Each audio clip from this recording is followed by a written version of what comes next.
Сәлеметсіздер ме? Бүгін сіздермен қазақтың ұлттық тағамдарының бірі сірне тағамының рецептісімен бөлісемін.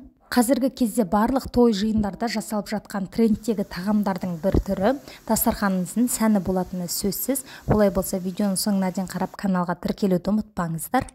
Ал ендеше бастаймыз. Табамызға немесе қазанымызға құйрық майды осылай жұқалап турап, бірыңғай бір тегіс етіп жайып шығамыз. Содан соң етімізді жақсылап жуып, үстіне дәміне қарай тұзымызды, бұрышымызды және өзіңізге қалаған дәмдеуіш, кориандр, на косточке секілді дәмдеуіштерді қосып жақсылап араластырамыз. Және дайын болған етімізді осылай үлкен-үлкен етіп мінекей турағаннан кейін жаңағы құйрық майдың үстіне дізіп қойып шығамыз.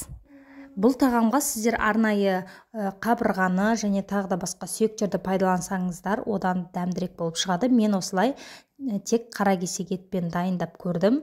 Мінекей етіміздің осылай сөлі бөліне бастаған кезде үстінен пиязымызды турап қойып шығамыз.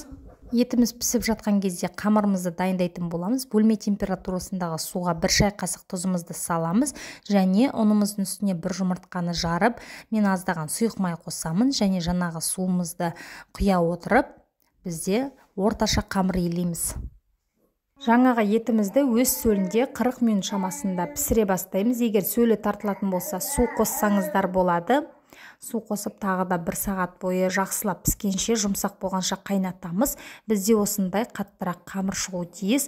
Оған дейін картопымыз бен сәбізімізді ашып, жуып тазалап, үстіне қалауыңызша паприка, дәміне қарай тұз, бұрыш салып және сұйық маймен жақсылап араластырып, қызып тұрған 200 градус пешке пергамент қағазына сала отыра қызарғанша пісіріп аламыз 40 минут шамасында.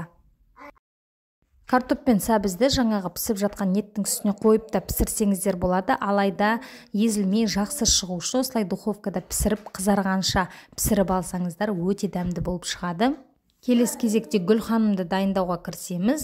Гүлханымды жасай білмейтін адам жоқ шығар. Мінекей қамырымызды осылай жұп-жұқа етіп жаямыз және үстіне сұйық майды осылай қолдың көмегімен тезірек жайып шықтым. Пиязымызды 4 бұрыш етіп тураймыз және сәбізді, сондай-ақ картопты үккіштен өткізіп алдын ала барлығын дайындап аламыз. Дәміне қарай тұз бұрышымызды салып жақсылап араластырамыз.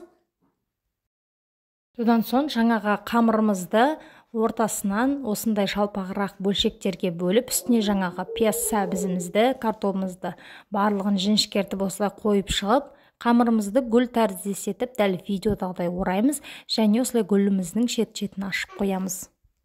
Мінекей біздің қамырымызды мантаваркада 40 минут пісіріп аламыз және де духовкадан пісіп қалған картопымыз бен сәбізімізді жаңағы еттің үстіне тағы бір салып қайнатып аламыз. Сонда өте дәмді болып шығады.